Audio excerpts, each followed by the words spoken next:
The train whistle pierced the desert air like a banshee's wail as Cassandra Vance pressed her face against the dusty window, watching the barren landscape of Colorado Territory blur past. The year was 1878, and after 5 long years of exile, she was finally coming home to Silvercreek, if she could still call it home. Her hands trembled slightly as she clutched the letter that had brought her back. Her father had died, and the family ranch needed tending. The same cruel family that had sent her away in disgrace now needed her help. The irony was not lost on her. Cassandra smoothed her gray traveling dress, far simpler than the elaborate fashions she'd worn in Boston, where her aunt and uncle had essentially imprisoned her in their respectable home. At 23, she was no longer the frightened 18-year-old girl who'd been forced onto a train with nothing but a carpetbag and shattered dreams. She touched the locket around her neck, wondering if he would still be there if he'd waited, as he'd promised that rainy morning when they'd said goodbye, Isaac Jensen. The name she hadn't allowed herself to speak aloud for years. The rancher's son who'd stolen her heart and promised her forever, just before her father and brothers discovered their secret courtship. She still remembered her eldest brother's fury, the cruel words her father had spat, the accusations of Isaac being nothing but a fortune-hunting cowboy. The memory of her brother Thomas's fist connecting with Isaac's jaw made her wince even now. The train began to slow, and Cassandra's heart hammered wildly against her ribs. Silvercreek Station came into view, a small wooden platform beside a dusty main street that hadn't changed at all. She gathered her belongings with shaking hands, steeling herself for whatever awaited her. She expected her remaining brother Robert, or perhaps the family lawyer. What she didn't expect was the tall figure standing alone at the far end of the platform, his familiar silhouette bringing tears to her eyes. Isaac Jensen stood with his weight on one leg, a stance she'd recognize anywhere. His Stetson was pulled low, but she could see his face clearly as the train rolled to a stop. Older now, more weathered, but still handsome enough to make her breath catch. He'd kept his promise after all. As the conductor helped her down the steps, their eyes met across the platform, and 5 years vanished in an instant. "You came back," he said simply when she stood before him, close enough to see the fine lines at the corners of his eyes, the slight gray at his temples. His voice was deeper than she remembered, roughened by years and hard living. "And you waited," Cassandra replied, her voice barely above a whisper. She fought the urge to reach for him, to touch him and make sure he was real. There were too many eyes watching, too many wagging tongues in a small town like Silvercreek. "Every train for 5 years," Isaac confessed, a small, sad smile touching his lips. "Your brother Robert told me you were coming home, thought you might need a friendly face." "Robert told you?" Cassandra couldn't hide her surprise. Her middle brother had been as angry as the rest of her family when she'd been sent away. Isaac nodded, reaching for her bag. "A lot has changed, Cass." The familiar nickname sent warmth through her. "Your brother and I. We've come to an understanding these past few years." "I find that hard to believe," she said, allowing him to take her luggage. Their fingers brushed, and she felt the same electricity that had drawn them together all those years ago. "Believe it," Isaac said quietly. "I've got the buggy waiting. We should get you to the ranch before dark." As they walked toward the waiting carriage, Cassandra felt the stares of the townspeople burning into her back.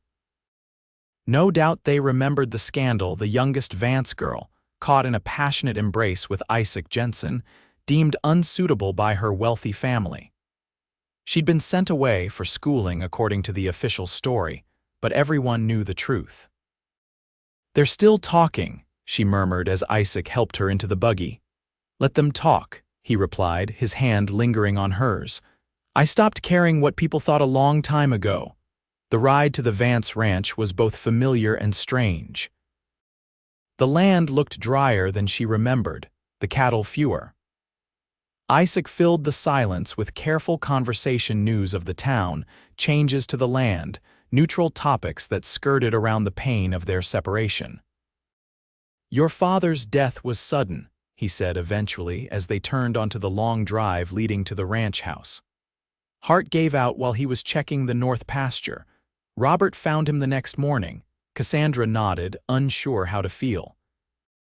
Her father had been a hard man, unyielding and cruel in his rejection of her choices. But he was still her father, and his death left a complicated hollow in her chest. "And Thomas?"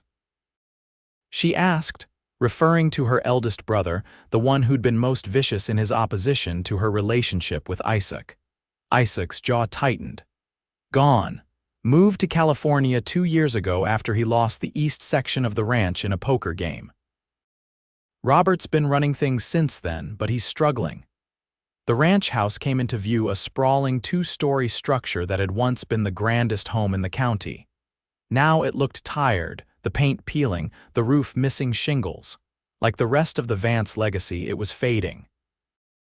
Robert stood on the porch, his tall frame silhouetted against the setting sun. At 30, her brother looked a decade older, his face lined with worry. When the buggy stopped, he came down the steps slowly as though unsure of his welcome. "Cassie," he said, using her childhood name. "Welcome home." She climbed down without waiting for Isaac's assistance, facing her brother with her chin high. "Robert, I was surprised to receive your letter." An uncomfortable silence stretched between them. Finally, Robert sighed. "I reckon we've got a lot to talk about. Come inside." "Mrs. Hollis has supper waiting." Isaac cleared his throat. "I should be getting back to my place." "Nonsense," Robert said, surprising Cassandra. "Stay for supper, Jensen. You've ridden all this way." The interior of the house was just as Cassandra remembered, though dustier and more worn. The grand staircase still dominated the entryway, but the gilt mirror that had hung above the side table was gone, as were several other valuable pieces she recalled from her childhood. Mrs. Hollis, the housekeeper who had been with the family since before Cassandra was born, emerged from the kitchen with tears in her eyes. "Miss Cassandra, let me look at you." She embraced Cassandra warmly. "Still beautiful as ever, but too thin." "Those city folks didn't feed you proper, did they?" Cassandra smiled genuinely for the first time since arriving. "I've missed you, Mrs. Hollis." Supper was a strained affair, with Robert attempting polite conversation while Isaac remained mostly silent, his eyes frequently finding Cassandra's across the table. After the meal, Robert invited them into the study, their father's domain, where no one had dared enter uninvited during his lifetime. "I'll be direct," Robert said, pouring 3 glasses of whiskey and handing them around. "The ranch is in trouble. Father made some bad investments before he died. We're barely hanging on." Cassandra took a small sip of the burning liquid. "And what does that have to do with me?" "I was sent away, remember, made to understand I was no longer part of this family." Robert had the grace to look ashamed. "That was wrong. I knew it then, and I know it now. I should have stood up to Father and Thomas, but I was a coward." He glanced at Isaac. "We both know what it cost you." "Why am I here, Robert?" Cassandra pressed, unwilling to be swayed by belated remorse. "Father's will," Robert explained, pulling a document from the desk drawer. "He left the ranch divided 3 ways between me, Thomas, and you." Cassandra nearly dropped her glass. "What?" "It surprised me too," Robert admitted. "I think in his final years he regretted what happened. He never said it outright, but he kept your room exactly as you left it. Sometimes I'd find him in there, just sitting." The revelation stunned her. She'd spent 5 years believing her father had washed his hands of her completely. "There's more," Robert continued. "Thomas sold his share to me before he left for California, but even with 2/3 ownership, I can't secure the loans we need to keep the ranch afloat. We need capital to buy new breeding stock, repair fences, hire hands. And you think I have money?" Cassandra laughed bitterly. "Aunt Margaret and Uncle William kept me on a strict allowance. I have nothing saved." "But you have your share of the ranch," Isaac spoke up. "1/3 of the Vance ranch is worth something to the right investor," understanding dawned. "You want me to sell my inheritance," she said flatly. Robert looked uncomfortable. "It's an option, but there's another way." He exchanged a glance with Isaac. Jensen here has been making something of himself while you were gone. Bought the old Miller place and turned it around. His cattle operation is one of the most successful in the county now." Isaac shifted in his chair. "What Robert's trying to say is, I've made an offer to buy into the Vance Ranch as a partner. But I won't do it unless you agree, Cass. It's your birthright too." Cassandra looked between the two men, suspicion blooming. "Is that why you brought me back? To convince me to agree to this business arrangement?" "No," Isaac said firmly, before Robert could respond. "I didn't know about the will or Robert's plans until after he sent for you. I came to the station today because—" He trailed off, his eyes holding hers with an intensity that made her breath catch. "Because," she prompted softly. "Because I promised I would," he finished simply. Later, after Robert had tactfully excused himself, Cassandra and Isaac walked the length of the front porch in the moonlight. The night was cool for early summer, a breeze carrying the scent of sage and distant rain. 5 years is a long time," Cassandra said finally, breaking the charged silence between them. "You could have moved on, found someone else." Isaac stopped walking, turning to face her. "There was never going to be anyone else for me, Cass. You don't know me anymore," she countered, though her heart raced at his words. "I'm not the same girl who left." "And I'm not the same man," he agreed, "but some things don't change." Hesitantly, he reached for her hand, his calloused fingers warm against her skin. "Every day you were gone, I worked, built something that would make me worthy in your family's eyes, promised myself that when you came back, if you came back, I'd be ready." Cassandra felt tears burning behind her eyes. "They sent me away because they thought you were after the Vance fortune. And now you're buying into the ranch. They'll say they were right all along." Pain flashed across Isaac's face. "Is that what you think?" "No," she whispered, squeezing his hand, "but others will." "Let them," he said again, pulling her gently closer. "Cass, I need to know, did you ever get my letters?" Her heart sank. "Letters? I never received any letters from you." Isaac's expression hardened. "I wrote to you every month for the first 2 years. Your aunt and uncle must have intercepted them," Cassandra finished, anger flaring. "They controlled everything who I spoke to, where I went. I wasn't even allowed to write to Mrs. Holly's." "I thought you'd forgotten me," Isaac admitted, his voice rough. "Until Robert came to me last year, told me you'd been asking about me in your letters to him." Cassandra flushed. She had indeed mentioned Isaac in her rare correspondence with Robert, unable to help herself. "What happens now?" she asked, steering away from the vulnerability of that admission. Isaac took a deep breath. "That depends on you. I want to help save the Vance Ranch, but not if it makes things harder for you, and I want—" He paused, seeming to gather his courage. "I want a chance to know the woman you've become, if you'll give me that chance." Before she could respond, the sound of approaching hoofbeats drew their attention. A rider was coming fast up the drive, his horse lathered and blowing hard. "That's Eddie Winters," Isaac said, frowning as he recognized the young ranch hand who worked at the neighboring property. "Something's wrong." The rider pulled his horse to a sliding stop. "Mr. Jensen, thank God you're here. There's a fire at your north pasture. Lightning strike from that storm brewing up in the mountains. Your foreman sent me to find you there trying to contain it, but the wind's picking up." Isaac was already moving. "I need to go," he told Cassandra, his expression apologetic. "My entire herd could be at risk." "I'm coming with you," she said immediately, gathering her skirts. "Cass, it's dangerous. I grew up on a ranch, Isaac. I know how to fight a fire." She turned to the rider. "Eddie, tell my brother what's happening. Ask him to send any men he can spare to help." Within minutes, they were galloping through the darkness toward the Jensen ranch, the night sky ahead glowing ominously red. Cassandra's heart pounded with fear not for herself but for Isaac. In the space of a few hours, her world had shifted again. She couldn't bear to watch him lose everything he'd built. The acrid smell of smoke grew stronger as they approached. When they crested the final rise, Cassandra gasped.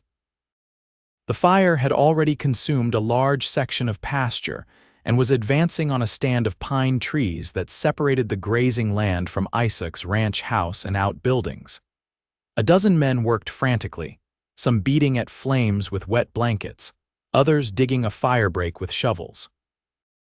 Isaac leapt from his horse and immediately took charge, shouting directions and organizing the scattered efforts into a coordinated defense.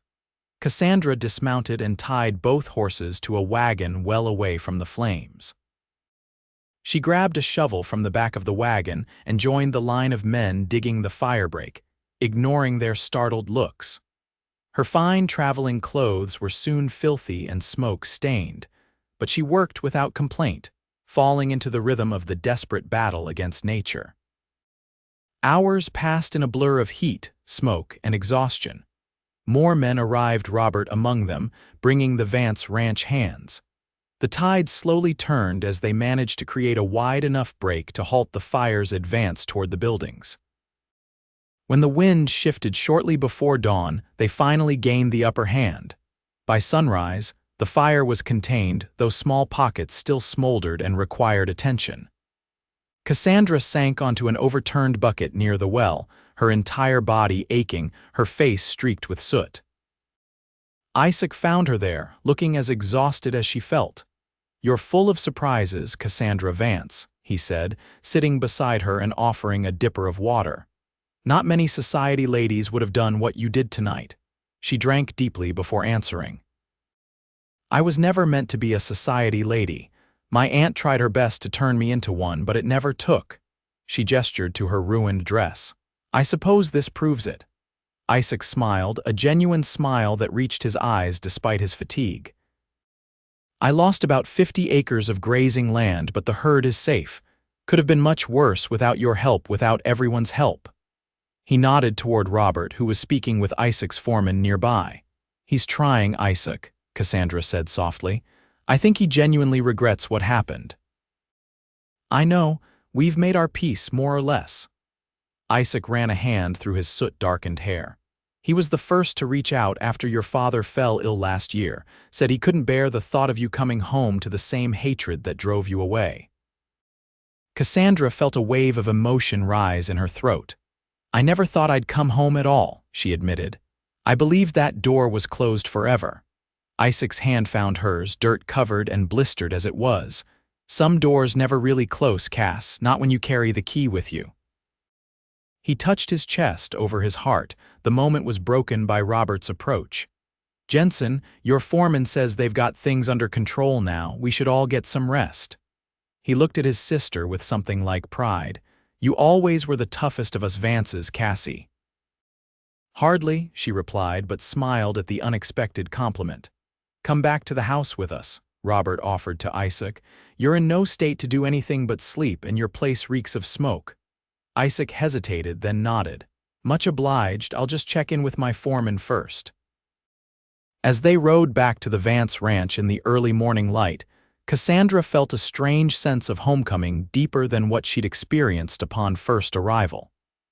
The shared crisis had somehow bridged 5 years of absence more effectively than any conversation could have.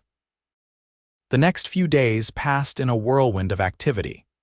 Cassandra threw herself into the running of the ranch, assessing what needed to be done most urgently. The ledgers told a grim story. The Vance ranch was indeed on the edge of ruin, with debts mounting and income dwindling. Isaac came by daily, ostensibly to discuss his potential investment, but Cassandra knew there was more to his visits. They often found themselves alone, walking the property or sitting on the porch after supper, carefully rebuilding the connection that had been so violently severed 5 years before. "Tell me about Boston," Isaac said one evening as they watched the sunset from the hillside overlooking the ranch. "Was it as grand as they say?" Cassandra plucked a stem of grass, twirling it between her fingers. "Grand in some ways, cold in others. My aunt's house had running water and gas lighting. There were concerts and lectures and society balls." She smiled ruefully. "I was quite the project for Aunt Margaret, the uncouth Western niece who needed polishing." "And did she succeed in polishing you?"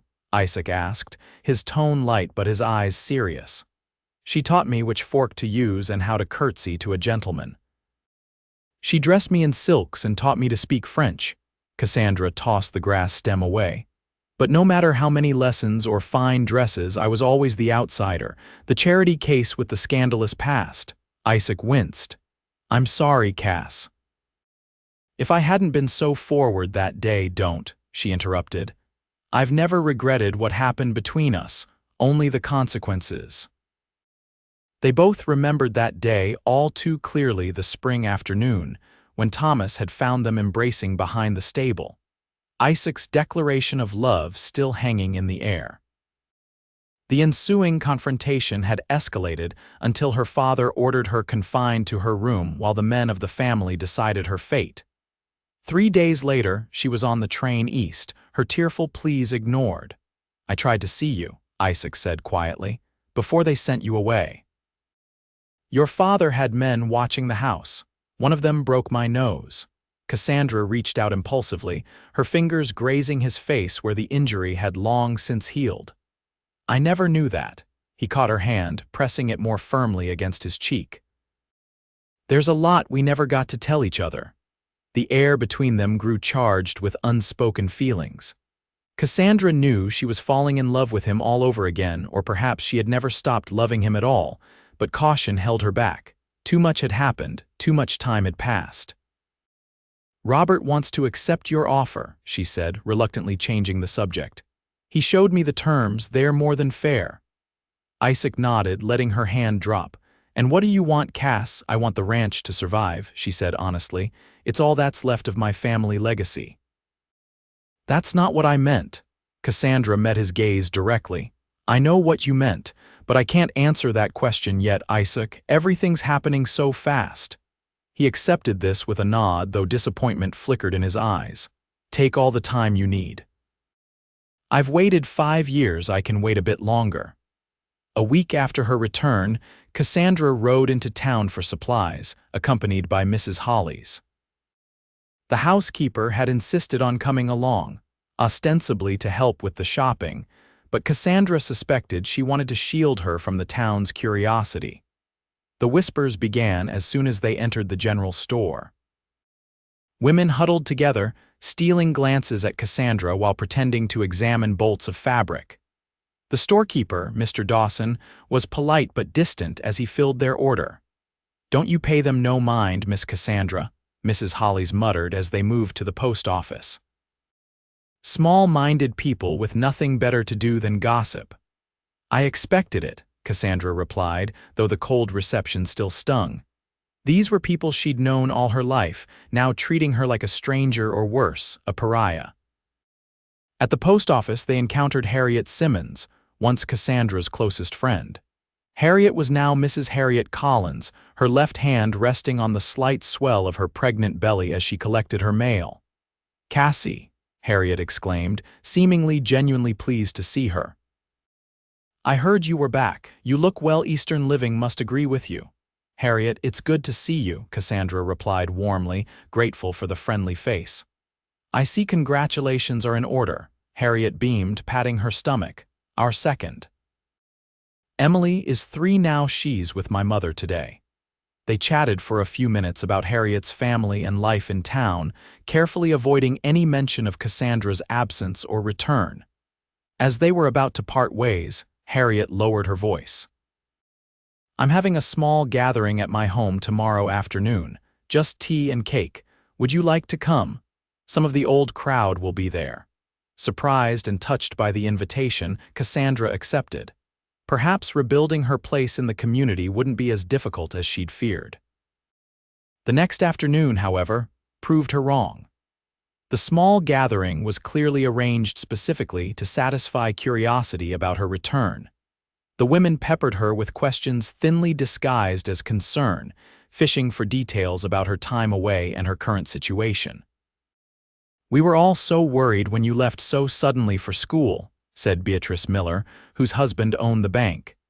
And now to come back to such sad circumstances, with your poor father passed and the ranch in difficulty. Is it true you're selling your share to Isaac Jensen? Asked another woman, not bothering with preliminaries. After all, he's been quite the successful rancher these past few years. My financial arrangements are private, Cassandra replied coolly, "but I have no plans to sell my inheritance." "Well, I think it's romantic," declared young Sally Peterson, ignoring her mother's disapproving look. "The way he waited for you all these years, checking every train. Some men came through town trying to court him, but he wouldn't give them the time of day." Cassandra felt heat rise to her cheeks. "Mr. Jensen and I are old friends, nothing more." "That's not what people are saying," Beatrice said with false sweetness. "Especially after you spent the night at his ranch during the fire." "I did no such thing," Cassandra snapped, her patience wearing thin. "The fire was on his property, but I returned to the Vance ranch with my brother." Harriet, looking uncomfortable with the turn in conversation, attempted to change the subject, but the damage was done. Cassandra made her excuses and left early, riding back to the ranch with her emotions in turmoil. She found Isaac repairing a section of fence near the main road, his shirt sleeves rolled up as he worked in the afternoon sun. He straightened when he saw her approach, concern crossing his face as he noted her expression. Town didn't go well, he guessed, taking the reins of her horse as she dismounted. "Small towns and long memories," she replied bitterly. "Nothing has changed, they're still whispering, still judging." Isaac set down his tools. "What happened?" Cassandra recounted the uncomfortable tea party, anger rising again as she remembered the intrusive questions and barely veiled accusations. "They're already talking about us, Isaac, saying I spent the night at your ranch, implying things." "Let them talk," he said, echoing his words from the day of her arrival. "That's easy for you to say. Men can weather scandal, women are ruined by it." She paced along the fence line. "I spent 5 years trying to rebuild my reputation in Boston, and for what? To come back here and be gossiped about all over again." Isaac stepped closer, his expression serious. "Cass, look at me." When she did, he continued, "5 years ago, I let your family send you away because I thought it was best for you. I regretted it every day since. I won't make the same mistake again." "What are you saying?" "I'm saying I love you, still, always." The words hung between them, simple and profound. "And if that means facing down every wagging tongue in this county, then that's what I'll do." Cassandra felt her anger melting away, replaced by a warm certainty. "It won't be easy. Nothing worth having ever is." He reached for her hand. "I'm not asking for promises, Cass, just a chance." Before she could respond, the sound of approaching horses interrupted them. 3 riders appeared on the road, rough-looking men Cassandra didn't recognize. Isaac tensed beside her, subtly positioning himself between her and the strangers. "Afternoon," called the lead rider, a burly man with a thick beard and hard eyes. "This the Vance spread?" "It is," Isaac replied cautiously. "Something I can help you with." The man's gaze shifted to Cassandra, a slow smile spreading beneath his beard. "Well now, if it isn't the prodigal daughter herself. Miss Vance, I presume." Alarm bells rang in Cassandra's mind. "Who's asking?" "Name's Garrett." "These are my associates, Pike and Donovan." He gestured to the men flanking him. "We represent some business interests in Denver. Heard the Vance Ranch might be looking for investors." Isaac's posture remained tense. Any legitimate business would approach through proper channels, not accost people on the roadside. Garrett chuckled, but there was no humor in it. "We were heading to the house, saw you folks talking, thought we'd introduce ourselves." His eyes narrowed. "Word is the Vance girl has final say on any sale. Thought we'd appeal directly to the decision maker." "The ranch isn't for sale," Cassandra stated firmly, disliking the man more with each passing moment. "Everything's for sale at the right price, madam," Garrett replied, his tone hardening. "Our employer is prepared to make a very generous offer, more than this place is worth in its current condition."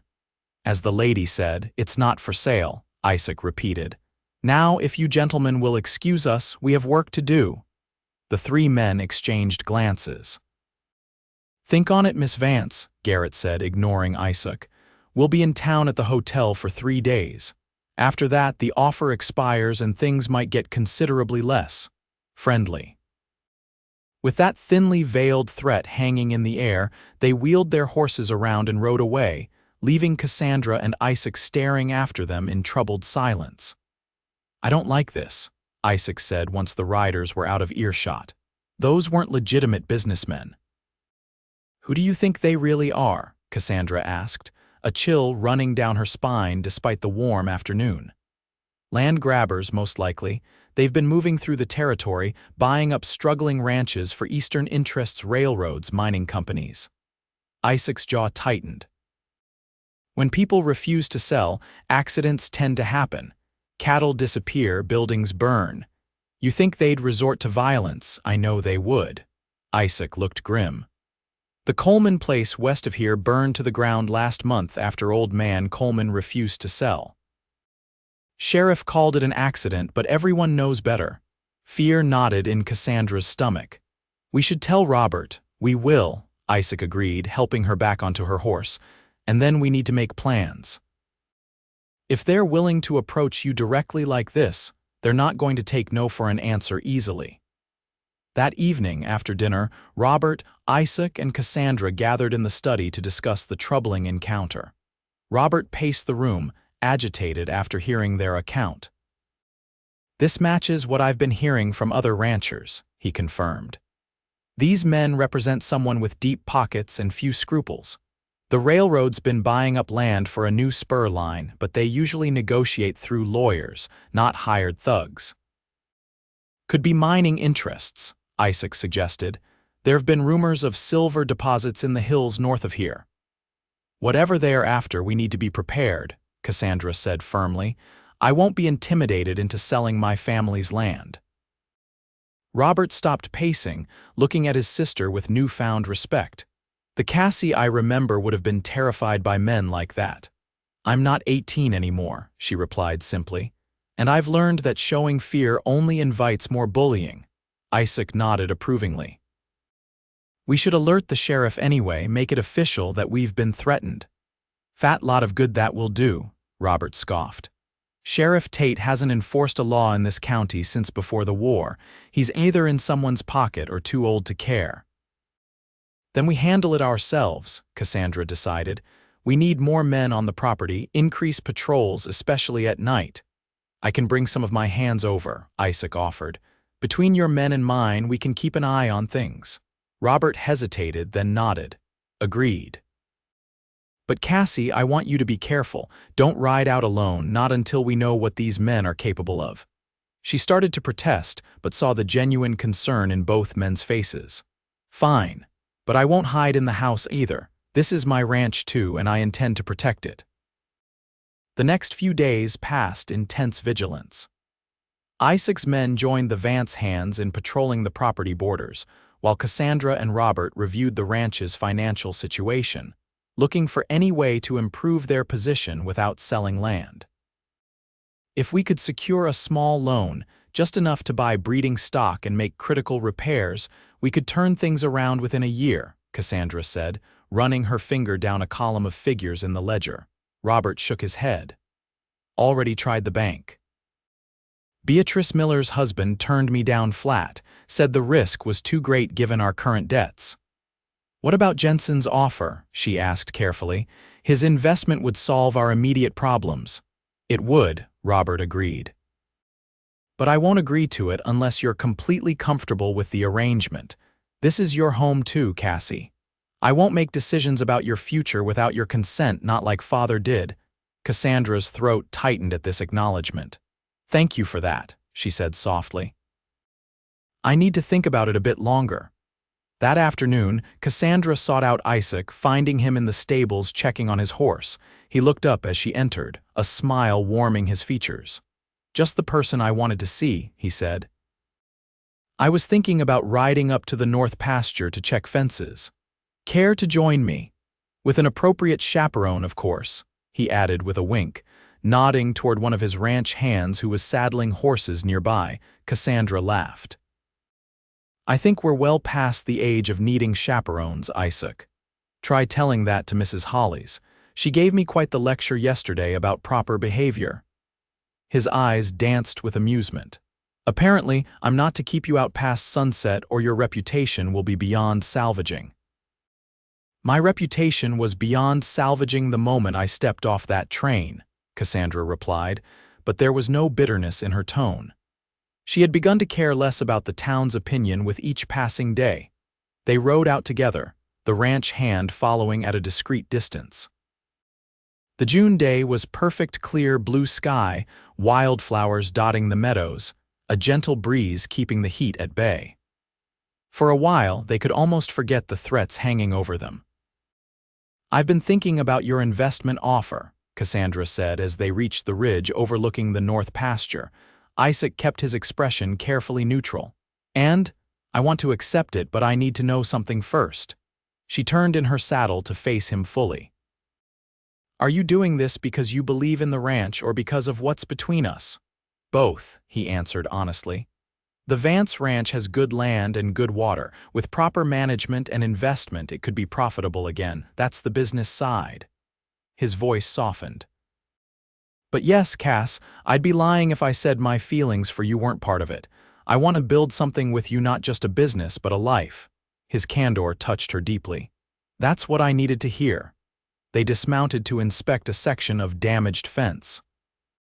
As they worked side by side, Cassandra felt a sense of rightness, of belonging. This was where she was meant to be, on this land with this man. "When I was in Boston," she said suddenly, "I used to dream about this place. The mountains, the open sky.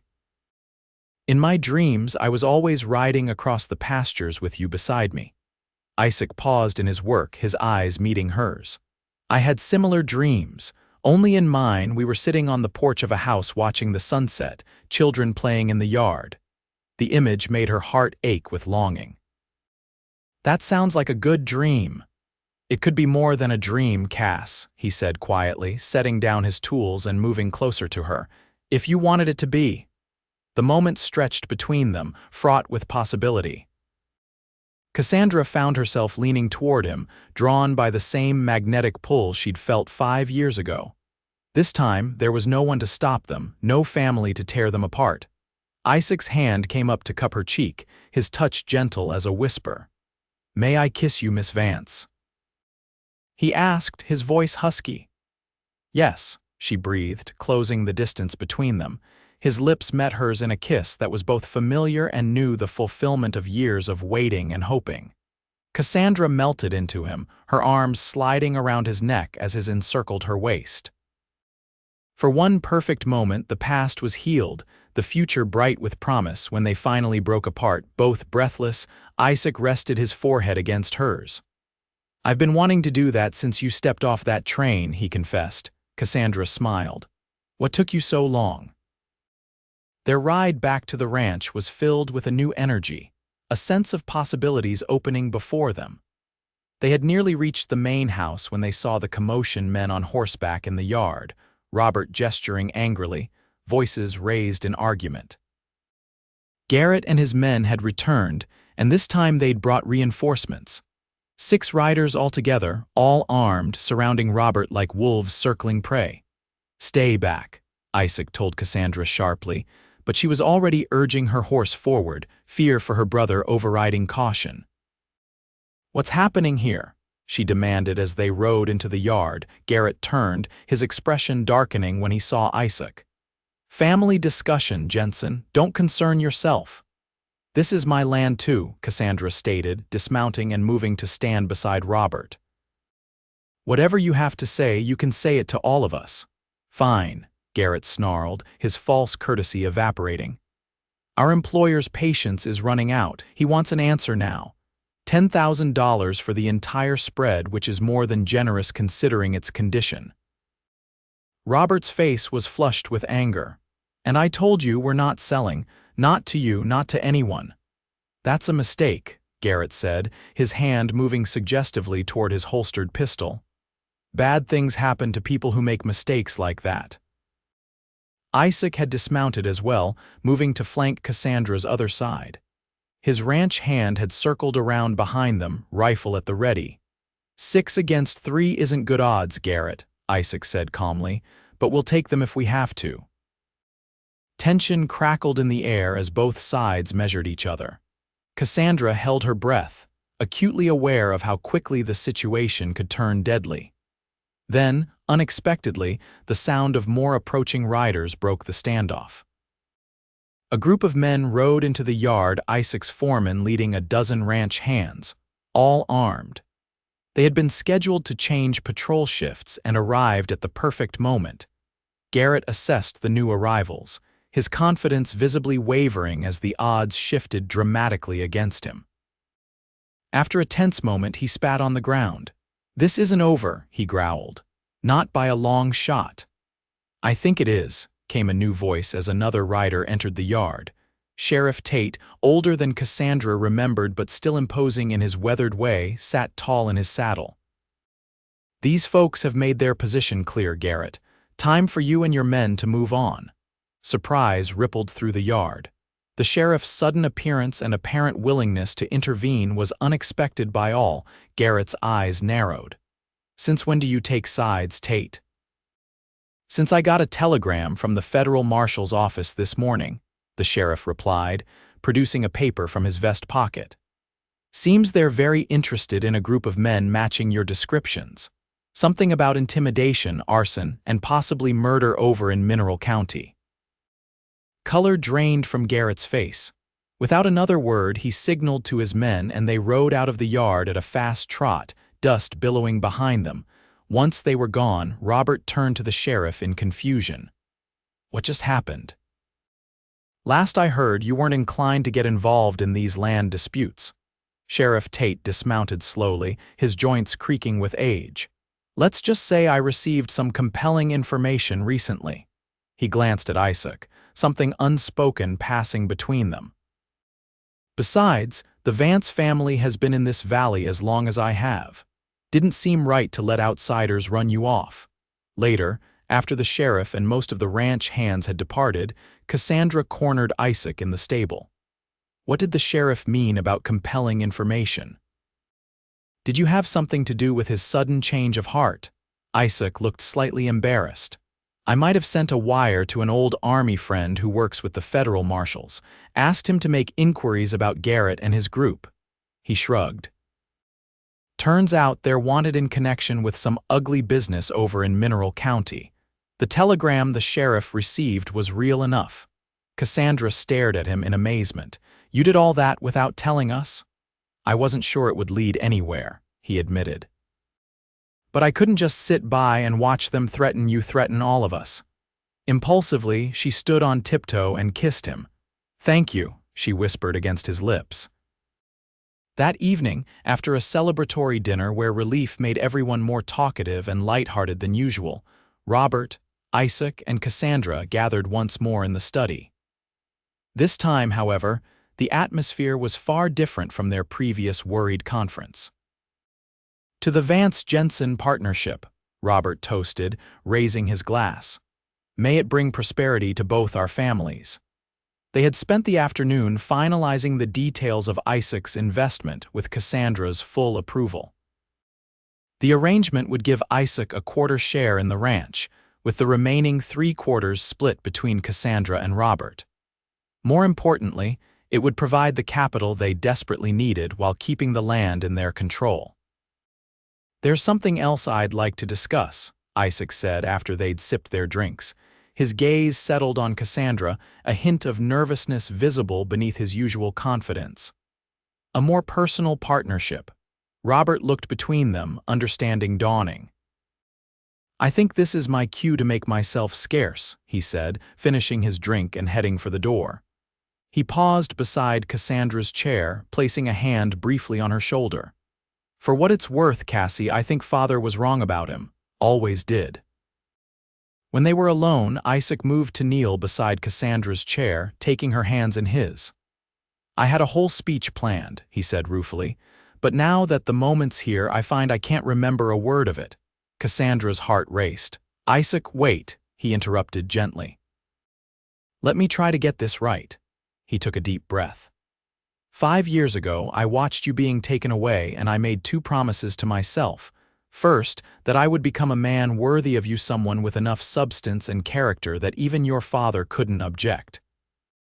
Second, that I would be waiting when you returned, no matter how long it took.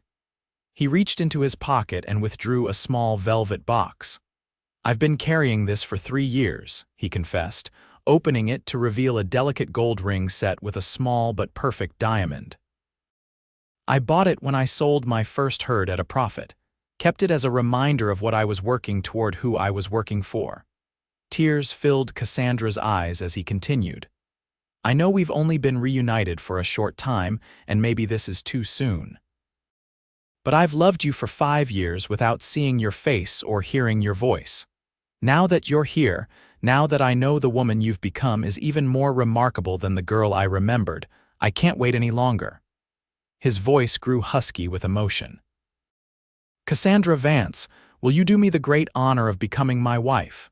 Cassandra looked into his earnest face, seeing all the years of waiting, all the love he'd carried. The answer was as clear as the stars now appearing in the evening sky. "Yes," she whispered, then more firmly, "Yes, Isaac Jensen, I will marry you." His face lit with joy as he slipped the ring onto her finger. It fit perfectly, as though it had been made for her. When he rose to kiss her, Cassandra felt the last pieces of her heart mending, the past with all its pain finally giving way to a future bright with promise. Word of their engagement spread through Silvercreek like wildfire. To Cassandra's surprise, the reaction was largely positive. Perhaps it was the romantic notion of lovers reunited after years of separation. Or maybe the town had simply found newer scandals to occupy their gossip. Whatever the reason, when she and Isaac attended church the following Sunday, they received more congratulations than cold shoulders. "I told you it was romantic," Sally Peterson gushed after the service. "It's just like a novel, the faithful cowboy waiting for his love to return." Even Beatrice Miller offered stiff congratulations, though Cassandra suspected her newfound cordiality had more to do with Isaac's improved financial status than any genuine change of heart. Harriet embraced Cassandra warmly. "I'm so happy for you both," she said sincerely. "You deserve this happiness, Cassie. You always did." The wedding was set for September, when the most pressing ranch work would be completed and the weather would still be mild. In the meantime, there was much to do, not only planning the celebration but continuing the work of revitalizing the Vance Ranch. With Isaac's investment, they hired additional hands, purchased new breeding stock, and began repairs on the neglected buildings. Cassandra threw herself into the work with enthusiasm, riding out daily with Isaac or Robert to check on progress. Her years in Boston had not diminished her knowledge of ranching. If anything, the time away had given her a fresh perspective on improvements that could be made. July brought scorching heat and the annual town Independence Day celebration. For the first time in years, the Vance family participated fully, contributing beef for the barbecue and joining in the festivities. Cassandra, in a new blue dress ordered from Denver, found herself surrounded by people eager to hear about her time in the East and, more importantly, about her upcoming wedding. "We're thinking of building a new house," Isaac told a group of neighbors as they sat at long tables under shade trees in the town square. "On the ridge between our properties, overlooking both spreads." "Sensible," agreed Mr. Dawson, the storekeeper who had warmed considerably toward Cassandra in recent weeks. "Join the two ranches proper like." "Eventually, yes," Cassandra confirmed, "though for now we'll maintain them as separate operations." Isaac's hand found hers under the table, giving it a gentle squeeze. They had discussed this at length, how to balance their independent spirits with their shared future. The solution they'd reached felt right to both of them, partnership without either surrendering their individual legacy. As darkness fell and fireworks illuminated the sky, Isaac led Cassandra away from the crowds to a quiet spot behind the church. In the darkness, with only bursts of colored light occasionally illuminating their faces, he kissed her with a passion that left her breathless. "2 months until you're my wife," he murmured against her ear. "It feels like forever." "We've waited 5 years," she reminded him, though she felt the same impatience. "What's 2 more months, an eternity?" he groaned dramatically, making her laugh. The weeks leading up to the wedding passed in a blur of activity. Cassandra ordered a wedding dress from Denver ivory satin with lace trim, more elegant than anything she could have purchased in Silvercreek, but not as ostentatious as the fashions her aunt would have insisted upon in Boston. Mrs. Hollies and Harriet helped with the preparations, turning the tired old ranch house into a welcoming venue for the reception. As August turned to September, the landscape transformed, the harsh summer heat giving way to golden afternoons and cool evenings. The ranch was transforming to new paint on the buildings, repaired fences, healthy cattle grazing in the pastures. Even Robert seemed renewed, his perpetual worry lines fading as the ranch's prospects improved. A week before the wedding, an unexpected letter arrived from Boston. Cassandra recognized her aunt's handwriting immediately and opened it with trepidation. The contents were surprising, a terse acknowledgement of her engagement announcement, which Cassandra had sent more out of duty than expectation of a response, along with a small package containing a pair of pearl earrings that had belonged to Cassandra's mother.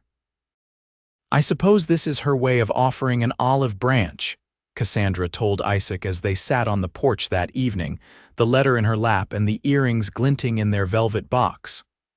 "Will you wear them for the wedding?" he asked. She nodded, touching the pearls gently. "They were my mother's favorite. I remember her wearing them to church when I was very small." Her mother had died when Cassandra was just 8, leaving her without a feminine influence until her aunt's stern guardianship years later. "She would be proud of you," Isaac said softly. "Standing up for yourself, finding your way home, rebuilding your family's legacy." Cassandra leaned against him, drawing comfort from his solid presence. "Sometimes I wonder what would have happened if I defied them, refused to go to Boston, stayed and fought for us." "We can't know," he replied, his arm tightening around her. "But we're here now together. That's what matters." The day before the wedding dawned clear and perfect. The ranch was spotless, decorated with wild flowers and ribbons under Mrs. Hollies' exacting supervision. Guests would begin arriving the following morning for the noon ceremony, which would be held in the garden behind the house. That evening, as tradition dictated, Isaac departed for his own ranch, leaving Cassandra with Robert and Mrs. Hollies. "Next time I see you, you'll be walking toward me to become my wife," he said, kissing her hand with old-fashioned courtesy before mounting his horse. She watched him ride away, already counting the hours until they would be reunited. Inside, she found Robert in the study, a glass of whiskey in his hand and a pensive expression on his face. "Having second thoughts about giving me away tomorrow?" she teased. Sitting across from him, he smiled, though his eyes remained serious. "Never. Jensen's a good man, I just wish." He trailed off, swirling the amber liquid in his glass. "Wish what?" she prompted gently. "That father could have seen it too, that we hadn't lost 5 years." He set down his glass with a sigh. "I should have stood up to him and Thomas Cassie. I knew they were wrong about Isaac, but I was too much of a coward to say so." "You were only 25, she reminded him. "Standing against father wasn't easy for anyone." "Still," he insisted, "I failed you, and I'm sorry for that." Cassandra reached across to squeeze his hand. "You're making up for it now. That's what matters." They talked late into the night about their father, about the ranch's future, about hopes and regrets. It was the closest Cassandra had felt to her brother since childhood, a healing of another wound from the past. Morning brought a flurry of activity. Harriet arrived early to help Cassandra dress, bringing her young daughter Emily to serve as an impromptu flower girl. Mrs. Hollies fussed over every detail, moving between the kitchen where the wedding feast was being prepared and Cassandra's room where the bride was getting ready. "Something old," Harriet said, helping Cassandra fasten her mother's pearl earrings. "Something new," she continued, smoothing the satin of the wedding dress. "Something borrowed," she added, pinning a delicate lace handkerchief to the inside of Cassandra's bodice. "And something blue." She presented a small blue ribbon, which they wove into Cassandra's upswept hair. "There," Harriet pronounced, stepping back to admire the effect. You're the most beautiful bride Silvercreek has ever seen." A knock at the door revealed Robert, handsome in his best suit, his expression softening as he saw his sister. "It's time, Cassie," he said. "Everyone's gathered." Isaac is waiting. The walk from the house to the garden seemed both endless and too brief. Cassandra's arm rested on Robert's, her other hand clutching a bouquet of wildflowers. At the end of the makeshift aisle stood Isaac, tall and proud in a new black suit, his face lighting with wonder as he saw her. The ceremony itself passed in a blur, the minister's words, the exchange of vows and rings, Isaac's steady gaze holding hers through it all. When they were pronounced husband and wife, and Isaac's lips met hers in their first kiss as a married couple, Cassandra felt the journey of the past 5 years come full circle. She had left this place a heartbroken girl. She stood now a woman who had found her way home to the man and the land she loved. The celebration continued well into the evening, with food and dancing and speeches from friends both old and new. As the sun began to set, casting long golden rays across the land that was now their shared legacy, Isaac took Cassandra's hand and led her away from the festivities. "I have something to show you," he said, helping her into the waiting buggy. They rode in comfortable silence through the gathering dusk, following the ridge that separated the Jensen and Vance properties. When they reached the highest point, Isaac stopped the buggy and helped Cassandra down. "This is where I thought we might build our home," he said, gesturing to the flat area before them. "From here, you can see both ranches, your legacy and mine, joining to create something new." Cassandra turned slowly, taking in the panoramic view, the Vance Ranch to the east, the Jensen land to the west, mountains rising purple in the distance. "It's perfect," she breathed. Isaac wrapped his arms around her from behind, resting his chin on her shoulder as they watched the first stars appear in the deepening blue sky. "Welcome home, Mrs. Jensen," he whispered. Cassandra leaned back against him, feeling the solid strength of the man who had waited for her, the man who had seen her worth when her own family couldn't. "I am home," she replied, turning in his arms to face him. "Wherever you are, that's my home now." Their kiss, tender and full of promise, sealed a bond that had endured separation and hardship, a love that had been worth waiting for.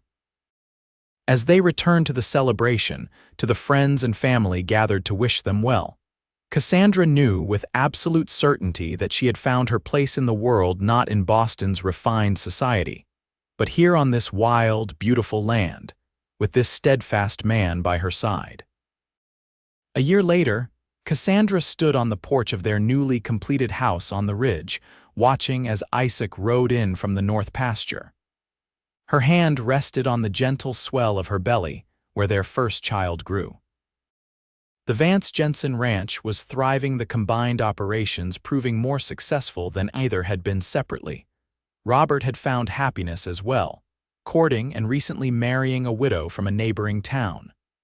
The old wounds of the past had healed, leaving stronger bonds in their place. As Isaac dismounted and strode toward her, his face breaking into a smile that still made her heart race, Cassandra reflected on the journey that had brought them here. The cruel separation that had been meant to destroy their love had instead tempered it, like steel in fire, into something unbreakable. "What are you thinking about, looking so serious?" Isaac asked as he climbed the porch steps to kiss her. "About waiting," she replied, leaning into his embrace. "About how some things are worth waiting for, no matter how long it takes." He placed his hand over hers on her belly, his eyes warm with love for her and their unborn child. "Some things," he agreed softly, "are worth waiting a lifetime for." As the sun set over their joined lands, casting the world in gold and crimson, Cassandra knew that all the pain of the past had led to this perfect present, this life they were building together, day by day, on the foundation of a love that had withstood time and distance, and had emerged stronger for the trial. The cruel kin who had sent her away had unwittingly given her the greatest gift, the chance to return to a love that had never wavered, to a man who had waited faithfully at the station, ready to bring her home where she belonged.